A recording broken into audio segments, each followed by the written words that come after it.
Миң бир түн жомогун баарыбыз эле билип калдык окшойт. Жомокто ар түнү үйлөнүп, таңга жуук аялын өлтүргөн залым падыша сүрөттөлөт. Бул залым падышанын прототиби атактуу Харун Рашид дешет батыш адабиятчылары, тарыхчылары. Акылга сыйбаган бул жомок дүйнөнүн өтө көп тилдерине которулуп, кинолор, мультфильмдер тартылды. Атыгүл исламдын душманы болгон советтик режимде бул жомокту орусчага которуп, кинолорду да тартып жиберишти. Эмне үчүн? Ислам дүйнөсүндө эсепсиз чыгармалар улуу инсандар турса, эмне үчүн дал ушул бузукулукка үндөгөн миң бир түн жомогун алышып жайышты? Себеби бул чыгарма мусулмандардын арасында бузукулук жайылган болчу деген жалган жалааны жайып, улуу тарыхый инсандарга кара көө сүйкөгөн пропаганданы курамында алып жүрөт. Батыш пропагандасы ислам дүйнөсүнөн бир инсанды пропаганда кыла баштаса, ушуну билели. Демек ал инсан алардын кызыкчылыгына ылайык келген бир бейне. Болбосо батыш жөндөн-жөн биздин чыгаандарды мактап жактабайт. Малала сыяктуу инсандарга бекеринен Нобель сыйлыгын берип, анын китебин, фильмдерин бекеринен дүйнөгө жайбайт. Ооба, Малала жаш кезинде адилетсиздикке, зулумдукка дуушар болгон. Зулумдукка ислам дини караманча каршы. Мындай пропагандалар менен ислам аялдардын укугун тебелейт деген жашыруун ишараттарды адамдардын аң сезимине, айрыкча тез таасирленүүчү болгон аял затынын аң сезимине сиңирүүдө. Ачынында Малаладан да көп кордук көргөн мусулман аялдары өтө көп. Африканын, Палестинанын, Ирактын, мурдагы Түркистан, азыркы Орто Азиянын укугу тепсиленген, кордолгон миллиондогон аялдары бар. Алар неге айтылбайт? Бул жерде батыштын пайдасына чечиле турган чоң кызыкчылыктар бар.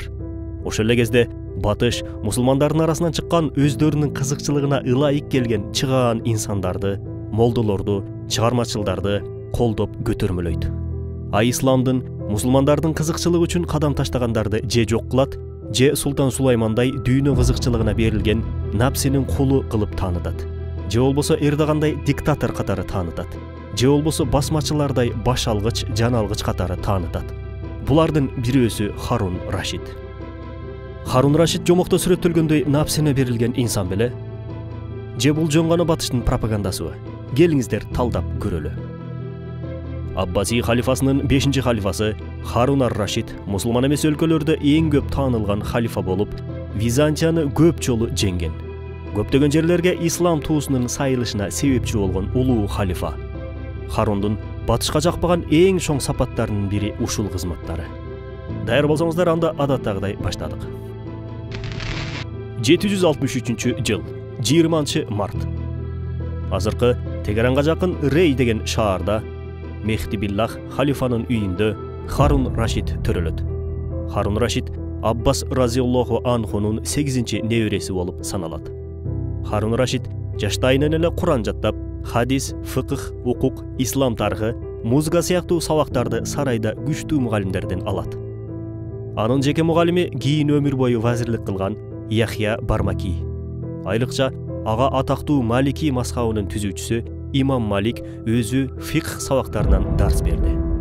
14 жашка чейин токтобостон илим алды. Негизи тарыхты карай турган болсок, улуу султандар кичинекейинен эле күчтүү таалим, сабак алышкандыгын көрүүгө болот.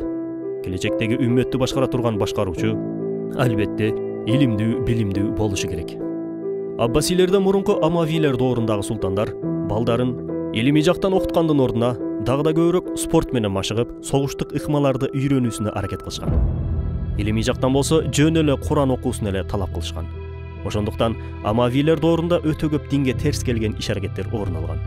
Аббасилер болсо Амавилерден айырмаланып, дагы да көбүрөөк тафсир, фикх, усул, философия илимдерин окучкан. Ооба, Аббасилердин доорунда мусулмандардын ичине грек философиясы өтө катуу кирип, туура эмес философиялык көз караштар көпчүлүк мусулман жаштарынын көз караштарына таасир эткен. 16 жашка келгенде Византияга каршы согушта кошуунга кол башчылык кылат. Харун Рашид 779-782 жылдардагы Аббаси Византия ортосунда болуп өткөн согушта көптөгөн чептер мусулмандардын колуна өтөт. Атүгүл ошол кездеги Константинополь, азыркы Стамбулдун Кадыкөй деген жерине чейин барышат мусулмандар. Жыйынтыгында византиялыктар халифатка жыл сайын 90 000 жизия, тагыраак айтканда салык төлөмөй болушат. Жаш Харундун бул ийгилиги үчүн атасы Рашид, башкача айтканда туура жол башчы деген лакапты ыйгарат. Атасы Мехди Биллах чоң уулу Муса халифалыкка отургандан кийин Харун Рашидти халифалыкка биринчи мураскер кылууну каалаган эле. Бирок атасы максатына жетпей, 785-жылы каза болду. Агасы Муса тактыга отурат. Бирок Муса тактыга отурар замат тактынын биринчи мураскери катары балагатка жете элек уулу Джафарды коёт. Буга макул болбогон Харун Рашидти камап салат. Устаты Яхья Бармаки канчалык аракет кылбасын Мусаны токтото алган жок. Бирок Муса көп өтпөй каза болуп, 786-жылы тактыга расмий мураскер болгон Харун Рашид олтурат. 23 жыл бою өкүмдарлык жүргүзүп, Аббасилердин эң дүркүрөп өскөн доору болуп, тарых барактарына жазылып калды. Чынында, анын башкаруучулук доорун канчалык айтсак да аздык кылат. Алгачкы кылган иши айланасына өлкөнүн эң күчтүү аалымдарын чогултат. Ажылык ибадаттары жеңил аткарылуусу үчүн мусулмандар үчүн шарттарды түзөт. Мекке менен Мадинага жеткенче жолдун бойлоруна акысыз мейменканаларды курдурат. Сырткы саясаттан эң алгачкы иши Византия менен болгон чек араны бекемдеп, жаңы аскер шаарчаларын курду. Харун Рашид өзгөчө Византия менен болгон күрөштө деңиз флотун күчөткөн. Жыйынтыгында күчтүү деңиз флоту 790-жылы Кипр менен Критке сокку уруп, Анталиянын алдында турган Византия флотун талкалап, командирин колго түшүргөн. 791-жылы болсо Родос аралын алышкан.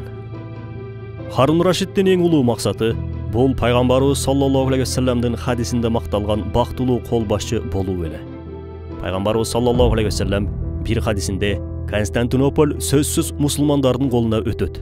Аны багынткан кол башчы кандай бактылуу, жана ошол кол кандай бактылуу деген. Бул хадис өтө көптөгөн султандарга, халифаларга шык дем берип, жашоодогу эң күчтүү мүдөлөрү Византиянын борбору Константинопольго ислам туусун саюу болгон. Харун Рашид да ошол мезгилдин эң күчтүү империяларынан болгон Византияга таухид туусун саюуну өмүрүнүн негизги дааваларынан, мүдөлөрүнөн кылган. Бирок бул улуу милдет 1453-жылы Фатих Султан Мехметке насип болду. Харун Рашид да Византиянын өтө көптөгөн аймактарына ислам туусун сайды. Албетте, хадистеги бактылуу кол деген сыпатка 90 жаш куракка келип калганына карабай, Мадинадан атына өзүн байлап алып жолго чыккан Аюб аль-Ансариден тартып, канчалаган халифтер жортуулга чыкса баары кирет. Харун Рашид да бул бактылуу колдун ичинен орун алат. Бул мүдөөнүн артынан 796-жылы уулу Аминди Багдадка башчы кылып калтырып, өзү азыркы Сириянын Ракка шаарына сарай куруп жайгашты. Жыргал жашоонун борбору болгон Багдадты таштап, Византиянын чек арасына жакын болгон Раккага жайгашуу чоң стратегиялык мааниге ээ болчу. 16 жашында эле согушуп, Константинопольдун чебине чейин жеткен эле. Ошондо ал өзүнүн кылычын чепке жөлөп койгон эле. Албетте, мунун дагы келечекке ишарат кылган көптөгөн маанилери, маңыздары бар. Харун Рашидти бул мүдөөсүнөн тоскон дөөлөттүн ичинде көптөгөн көтөрүлүштөр, ички согуштар чыгып турду. Мисалга алсак, 786-жылы Фах согушу, Идрисилер мамлекети, 792-деги Низари жана Ямани урууларынын ортосундагы уруш, 794-дөгү Харижилердин көтөрүлүшү, 796-дагы өздөрүн Мухаммара деп атаган кызыл көйнөкчөндөрдүн көтөрүлүшү. Харун Рашидти негизги максатынан бул көтөрүлүштөр канчалык тосса дагы баарын басып тынчытып турду. Келечек үчүн, дин үчүн болгон чоң мүдөөнүн артынан аттанган кезде үй бүлөлүк же жеке көйгөйлөр чаагалат. Заматта мүдөөнүн ордун жеке көйгөй ээлей да калат. Чоң максаттар, мүдөөлөр курмандыкты талап кылат.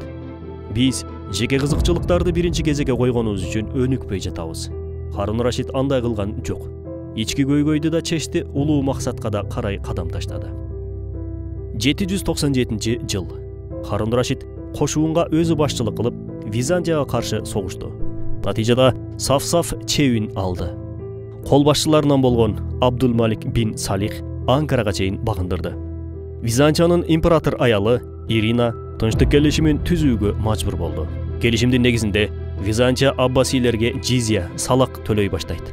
Бирок 802-жылы дүрбөлөңчү Никофор Иринаны өлтүрүп тактыга олтурат. Мусулмандарга төлөнчү салыктан баш тартып, Харун Рашидке кат жазат. Римдин падышасы Никофордон арабтардын падышасына ал катында Харун Рашидтин атын да атаган эмес. Мага чейинки Ирина сага салык төлөптүр. Бул анын акмактыгы жана алсыздыгы. Катымды окугандан кийин мурда алган салыктарыңды кайтарып бергин. Болбосо ортобузда согуш чыгат. бул катка Харун Рашид аябай ачууланып, көздөрү кызарып чыгат. Анан ошол эле каттын экинчи бетине ушинтип жооп кайтарат. Момундардын падышасы Харундан Рим ити Никифорго: "Катыңды окудум, эй капырдын баласы. Жоопту укпайсың, өз көзүң менен көрөсүң." Харун Рашид дароо даярдыктарды көрүп, жортуулга аттанды. Алгач Константинопольго жакын жайгашкан Эркулу шаарын багынтып, андан кийин Константинопольго карай бет алды. Жүрөгү оозуна келген Никифор жан соога тилеп, Аллахтын Иса алейхисаламга болгон сүйүүсүн айтып, Харун Рашидтин алдына жалдырап чыгат. Анын атын атагысы келбеген падышага "О момундардын падышасы" деп кайрыла баштайт. Көптөгөн алтын күмүштөрдү тартуулайт. Харун Рашид алтындардан баш тартат. Анын ордуна Византиянын түрмөлөрүндө жаткан бүткүл мусулмандардын бошотулуусун талап кылат. Натыйжада түрмөдө бир да мусулман калбайт. Андан кийин өтө көп жолу Византияга каршы жортуулдарга чыгып, көптөгөн жерлерине ислам туусун сайды. Анын башкарган дөөлөтү Кытайдын чек арасынан баштап, Атлантика океанына чейин, Мароккого чейин узарып турду. Мынчалык чоң аймакта азыркыдай коммуникация өнүкпөгөн ошол доорду башкаруу чынында оор эле. Бирок Харун Рашид өзүнүн даанышмандыгы менен, көрөгөчтүгү менен, такыбалыгы менен адилеттүү башкара алды. Анын тушунда илим, техника, чыгармачылык, маданият болуп көрбөгөндөй өнүккөн. Жада калса ажаткана маданияты болбогон батыш мусулмандарга суктанып, кудум биз азыр Парижге, Нью-Йоркко барууну арзуу кылгандай, алар да Багдад шаарына келип көрүп кеткенге ашыгышчу. Мадинатус Салам, башкача айтканда тынчтык шаары деген лакапты тагынган Багдад шаары ошол кезде. Багдад дүйнөнүн биринчи орунда турган кооз шаарларынан болгон. Калкы 1 миллионго жеткен. Бул мезгилдери бир шаардын калкынын 1 миллионго жетүүсү чынында таң калыштуу. Мектептер, медреселер, университеттер, мечиттер, китепканалар, мончолор, илим изилдөө борборлору курулган. Даанышмандык үйү деген мааниге келген Байтул Хикмада дал ушул доордо өтө өнүккөн. Дүйнөнүн түрдүү өлкөлөрүнөн окумуштуулар келип, адистигин да тереңдетип турушкан бул жерде. Ошол кездин силикон өрөөнү сыяктуу болгон Байтул Хикма. Ошол эле кезде Багдадта соода сатык жакшы өнүккөн. Индистан, Кытайдан тартып, Андалусияга чейин уланып турган соода жолунун борбору болуп турган. Шаарда 1000 диплому бар дарыгер болгон. Жана аксыз чоң оорукана, туруктуу иштеген почта кызматы, Кытайга чейин филиалдарын ачкан банктар бар эле. Айрыкча Харун Рашидтин убагында почта кызматы системалуу иштеп баштаган. Өлкөнүн ал башынан баштап бул башына чейин байланыштырып турган бул системанын ар 12 же 24 километринде бирден бөлүмү бар болчу. Бул бөлүмдөрдүн жалпы саны 930га жеткен. Катты же аманат буюмдарды ташыган кызматкер кайсы бөлүмгө жетсе ошол жерде эс алып, намазын окуп, атын алмаштырып, андан ары жолун улаган. Шаарды камсыздаган суу каналдары, агынды суу системалары баары түзүлгөн эле. Харун Рашидтин аялы бул суу системалары үчүн өзү 23 миллион динар кайрымдуулук катары берген. Тарыхый романдардын жазуучусу Амин Маалуф териге жазып жүргөн батыштыктар кагаз колдонууну самандан кагаз жасоочу фабрикасы бар болгон Багдад маданиятынан үйрөндү деп жазат. Ооба, 795-жылы Багдадта кагаз өндүрүлгөн фабрика жана кагаз сатуучу көптөгөн дүкөндөр ачылган. Бул барактар дүйнөдө атактуу болгон. Византиянын кээ бир тарыхый булактарында колдонулган кагаздарды Багдад кагазы деп аташкандыгы жазылып калган. Кийин бул фабрикалар 800-жылы Шамда, азыркы Дамаскта, 950-жылы Каирде, 1050-жылы болсо Андалусияда ачылды. Дал ушул Андалусия аркылуу бүтүндөй Европага кагаз өндүрүшү жайылды. Кытайлар эмес, мусулмандар үйрөттү батышка кагаз өндүрүүнү. Ошол мезгилдери Ибн Синанын, Аль-Харазмийнин китептери латин тилине которулуп, натыйжада бүтүндөй Европанын университеттеринде жүздөгөн жылдар бою окутулду. Европа физика, химия, математика, медицина илимдерин ушул сыяктуу мусулман окумуштууларынын себепчилиги аркылуу тааныды. Харун Рашид жер ортолук деңиз менен Кызыл деңизди туташтырып туруучу каналды ачууга ниеттенет. Бирок келечекте римдиктер ал канал аркылуу Мекке Мединага кирип келишинен чоочулап долбоорду токтотуп коет. Арадан 1000 жыл өткөндөн кийин гана Суэц каналы деген ат менен 1869-жылы ачылган бул канал. Француз королу Карл, европалыктар аны Улуу Карл деп аташат. Византияга каршы аббасилер менен дос болууга аракет кылып, дайыма Харун Рашидке белектерди жөнөтүп турар эле. Харун Рашид да ага белек катары саат жиберет. Сааттын бийиктиги 4 метр болуп, суу менен иштейт эле. Саат убакыт канча болсо, жезден жасалган ошончо атчан аскерлер чыгып, үн чыгарып, кайра кирип кетчү өзгөчөлүктөргө ээ эле. Саатты Карол өзүнүн бөлмөсүнө койдуруп алат. Күтүүсүздөн саат үндөрү чыгара баштаганда, Карол коркконунан сыртка качып чыгат. Заматта чиркөө кызматкерлери, сакчылар чуркап келип, сааттын ичинде шайтан бар деп, аны талкалап ичиндеги шайтанды өлтүрүш керек дейт. Саатты талкуулашат. Бирок ичинен механизмден башка эчтеке чыкпайт. Каролдун жан жөкөрлөрү мусулмандардан саатты оңдоп бергилечи деп сураналы дегенде, Карол уят болобуз деп көнбөй коет. Атактуу француз тарыхчысы Вольтердин ою боюнча, Европадагы эң алгачкы саат дал ушул Харун Рашид белек кылган саат. Харун Рашид ошончолук дөөлөттөрдүн ичинде дербиштик жашоо образын тандады. 1 жыл ажылыкка барса, 1 жыл жихадка, согушка аттанып турду. Ажылыкка бара албаган жылдары ордуна 300 кишини ажылыкка жөнөтчү. Бир жолкусунда ажылыкка жөө баргандыгы айтылат. Күнүгө 1000 дирхам алтынды садака кылып берип турчу. Дайыма аалымдар менен маек куруп, алардан сабактарды, эскертүүлөрдү алып турчу. Имам Азамдын атактуу шакирттеринен болгон Имам Абы Юсуфту казы, башкача айтканда юстиция министри кылып дайындайт. Дал ушул Имам Абы Юсуфтун убагында Ханафи мазхабы Азияга жайылды. Өтө көп аалымдар менен мамилеси бекем эле. Атактуу аалым Олуя Бахлул Дана менен Харун Рашидтин окуялары да өтө көп. Бахлул Дана Харун Рашидти мактап, жасакерленгендин ордуна дайыма өлүмдү айтып, бул дүйнөлүк салтанатын азгыруучу өтүүчү экендигин, адилеттүүлүк кылбаса жооп берерин катуу эскертип турчу.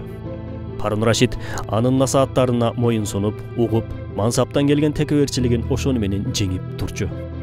Ажылык зыяратына барганда да түндөрдү аалымдар менен сухбат куруу менен өткөрчү. Бир күнү Харун Рашид "Мен жолуга элек Меккеде дагы кайсы аалым бар?" дегенде Фудайл бин Ият дешет. Харун Рашид вазир менен Фудайлды зыярат кылганы барышат. Фудайл кескин түрдө "Халифа менен көрүшкүм келген жок" деп эшигин ачпай коет. Бирок Харун Рашид суранып кирет да "Мага насаатыңызды айтыңыз, муктажмын" дейт. Фудайл өтө катуу насаат айта баштайт. Ал халифанын көңүлүнө да, мансабына да караган жок. Насааттан таасирленген Харун Рашид ыйлап жерге кулайт. Вазири Фудайлга "Жетишет, өлүп калышы мүмкүн, токтот" дейт. Фудайл вазирге карап туруп, "Аны бул абалга силер мактап атып келтирдиңер, эй Хаман" дейт. Жерде ыйлап жаткан Харун Рашид вазирине карап, "Сени Хаман деш менен мени фараон деп жатат" дейт. Хаман фараондун вазири болгон. Кийин да Фудайл бин Иятты эскеришкенде Харун кандай гана тайманбас адам, аалым деп ага болгон суктануусун жашыра албайт эле. Ооба, мурдагы ислам дөөлөттөрү ушундай аалым олуялардын дуасы менен, жол көрсөтүүсү менен жана адилеттүү Аллахтан корккон падышалары менен дүйнөнү дүңгүрөтүп турган. Тарбиялуу тарыхтын ушул сахналары азыркы күндүн руханий жана материалдык башкаруучуларына өтө мыкты жол көрсөткүч болуп бергидей. Имам Абы Юсуф ошолдордун казысы Харун Рашидке ушинтип кат жазат. "Эй момундардын башчысы, сен ушундай милдеттесиң, сообу да сооптордун эң улуусу, жазасы да жазалардын эң улуусу. Башкарууну адилеттүүлүктүн үстүнө курбасаң, аны Аллах бир күнү сенин үстүңө кулатат.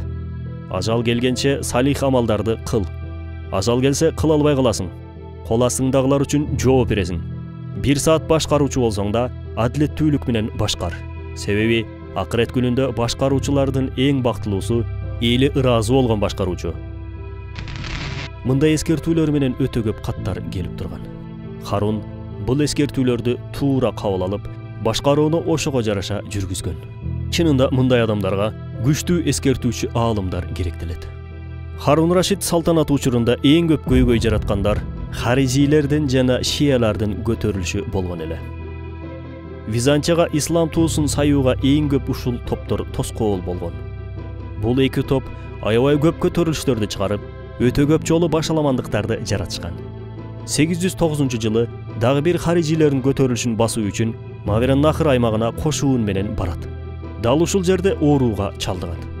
Айык башына көз жетип, өзүнө өзү кепин даярдап, кабыр каздырат. Акыркы демин берип жатып, мал дүйнөм мага пайда бербей калды.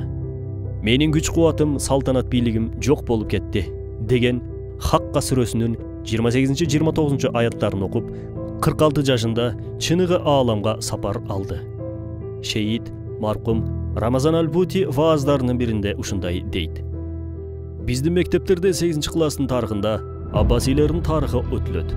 Ал жерде Харун Рашид комфорт жашоого өтө берилген бир падыша болгон. Жада калса ал кичинекей шорпо үчүн 200 дирхам, тагыраак айтканда $200 короткон деп айтылат. Бул маалыматты кайдан алышкан экен деп изилдеп көрдүм. Аббаси доорунун атактуу тарыхчысы Харун Рашиддин замандашы болгон Аль-Масудинин Муруджиз-Зихаб аттуу китебинде бул маалымат бар экен. Бирок маалымат башкача болчу. Ал ушундай. Бир күнү Харун Рашид абасынын үйүнө конокко барган кезде ага балыктын тилинен жасалган шорпо тартышат. Шорпону көргөн Харун Рашид баасын сурайт. 200 дирхам болгондугун уккан кезде ачууланып, шорпону ичпей коет да, тезинен базарга барып, эң кедей адамга берүүсүн талап кылат. Менин айымдан сен ушунча ысырап кылдың, деп чөндөгүнөн шорпонун акчасын чыгарып абасына берет. Анан ысырап жакшылыкка алып келбешин айтып, абасын катуу урушат. Ооба, дал ушул маалыматты 8 класстын тарыхына бурмалап, Харун Рашидди комфорттун кулу катары көрсөтүп киргизишкен. Китепти түзүүчүлөр араб, мусулман булактарына кайрылбастан Гюстав Лебон аттуу Европанын тарыхчыларынын берген маалыматтарын колдонушкан. Себеби алардын жүрөгүн батыштыктарга болгон махабат ээлеп алган. Ооба, Шейит Рамазан Аль-Бути айткандай, учурда да биздин мектеп китептерин бир карап көрөлү. Кээ бирки китептерди кимдер түзүп жатат? Авторлору кимдер? Алар булак катары кайсыл булактарды колдонуп жатышат? Авторлордун идеологиялык көз караштары кандай? Сураштырып көрүш керек, изилдеп көрүш керек. Мисалы, кээ бирки жеке мектептерде колдонулган китептер, идеологиялык ыкмалар батышты, христианчылыкты жактаган ыкмалар. Аны байкушат эне же билбейт, же кайдыгер. Азыркы күндө Лермонтовду айтып чыксаң эч ким унчукпайт. Бирок биздин бир тууган болгон түрк, араб же өзбек элинин чыгаандарын айтсаң, дароо каршы чыгышат. Өзүбүздүкүн эле айтпайсыңбы деп чыгышат мекендештерибиз. Таң калыштуу. Албетте, бул мектептеги 11 жылдык талыкпаган пропаганданын, массалык кодировканын түшүмү. Эң өкүнүчтүүсү, балдарыбызды массалык түрдө орус тилдүү класстарга берип жатабыз.